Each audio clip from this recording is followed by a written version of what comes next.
ఓం శ్రీ గురుభ్యో నమః. శ్రీమాత్రే నమః. శ్రీ గణేశాయ నమః. నమస్కారం అండి అందరికీ. Welcome to my YouTube channel Sri Manju spiritual. మనం శ్రీ లలిత సహస్రనామ స్తోత్ర నామాలకు ప్రతిపదార్థాలు తెలుసుకుంటున్నాం కదా. శ్రీమాత్రే నమః. కానీ అంతకంటే ముందుగా మీరు కనుక మన ఛానల్ని మొదటిసారి చూసి ఉంటే చిన్న లైక్ ఇవ్వండి, షేర్ చేయండి, నచ్చితే సబ్స్క్రైబ్ చేసుకోండి, కామెంట్ పెట్టండి. దయచేసి వీడియో ఎక్కడ కూడా స్కిప్ చేయకుండా చివరి వరకు చూసే ప్రయత్నం మాత్రం చేయండి. ఇంకా వీడియోలోకి వెళ్ళిపోదాము. శ్రీమాత్రే నమః. 786 నామము మంత్రిని ఆస్తరాజ్యదు, 8 అక్షరముల నామం.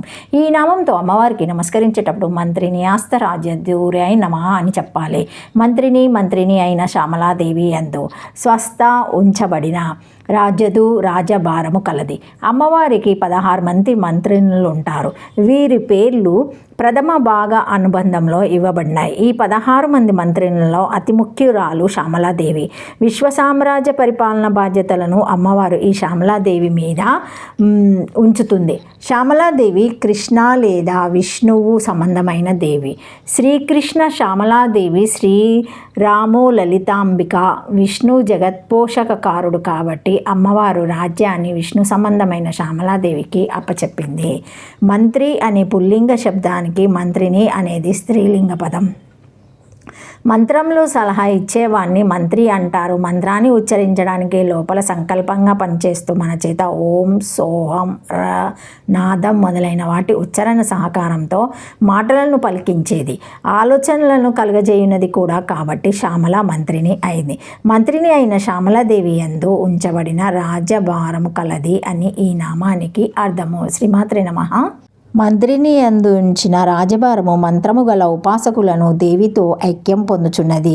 నిర్మల చిత్తులను దేవితో ఐక్యము పొందుచు రాజకార్యములను గురించి ఆలోచించుటకు మంత్రమని పేరు.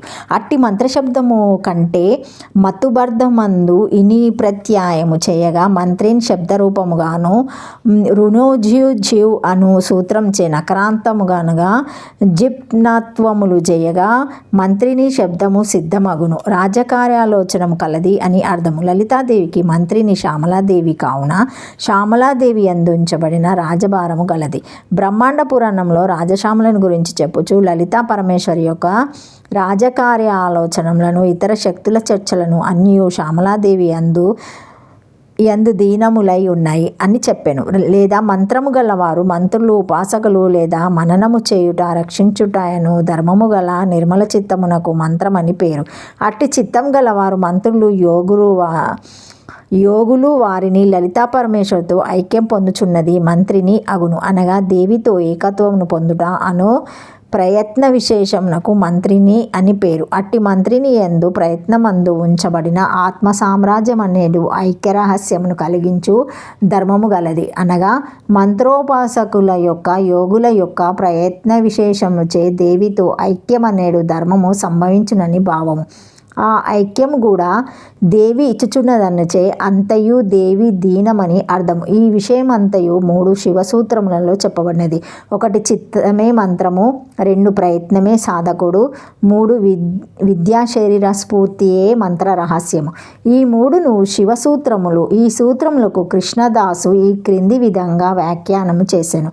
పరమమైన ఆత్మతత్వ విమర్శనమే చిత్తము. అనగా పరమాత్మను, దాని స్ఫూర్తను, ప్రకాశించు చైతన్యమును, నిర్మలతత్వ గుణములను విమర్శించుట అని భావము. అదే మంత్రం. అనగా ఇట్టి విమర్శ వలన పరమేశ్వర స్వరూపమునకు స్వస్వరూపమునకు అభేదమును అర్థము రహస్యంగా సంభవించును. అందుచేతనే గురువులు ఈ మంత్రమును రవి అని తెల్పరి. పూర్ణాహంతయును సందనముచే ఆత్మస్వరూపమును కలుగును. మనన ధర్మము వలన సంసార రక్షమమును చేసి రక్షించుటను, త్రాణధర్మం వలన ఆరాధకుని చిత్తమే మంత్రమగును. అట్లు చేయుటచే మంత్రదేవతలకు సామరస్యము సంభవించును. 2 ఈ మంత్రాలను సంధానముచే ఇంద్రియాదులకు నిశ్చలత్వము కలుగును. దానినే ప్రయత్నమందురు. ఆ అనంత ప్రయత్నమునకు సాధకుడు అని పేరు. దీని వలన జపించు వాని మంత్రచిత్తము మనకు దేవతకు ఐక్యము సంభవించును. ఇట్లే సాధన చేసిన యోగి చిత్తమునకు మొదట చెప్పబడిన పూర్ణాహుంతను సంధానం చే ఆత్మశక్తి కలుగును. 3 సూత్రంలో కేవలద్వైత భావమును తెలుసుకొనుటయే విద్య అగును. దాని శబ్ద సమూహమే శరీరమగును. అనగా శబ్దరాశి వలననే కేవలద్వైత భావ సంవేదనము అగునని అర్థము. ఆ శరీరము యొక్క స్ఫూర్తత అనగా చక్కగా పూర్ణహంతను తెలుసుకొనుట, మననత్రాణ లక్షణములు గల మంత్రముల రహస్యములు అనగా ప్రజలకు సామాన్యంగా తెలియక గుప్తంగా ఉండుట అనగా ఈ సూత్రములలో చెప్పబడిన సంకేతములు వాని అర్థములు సామాన్యులకు తెలియనివి కావు. గురుముఖము వలన తెలియవలసినదేదో అన్ని శివసూత్రముల భావము క్షమారాజ వృత్తి యందు ఇంతకంటే విస్తరించి చెప్పబడినది. అచ్చట చూచుకొనున్నది అని నామము. ఈ 8 అక్షరముల నామము. శ్రీమాత్రే నమః. శ్రీమాత్రే నమః.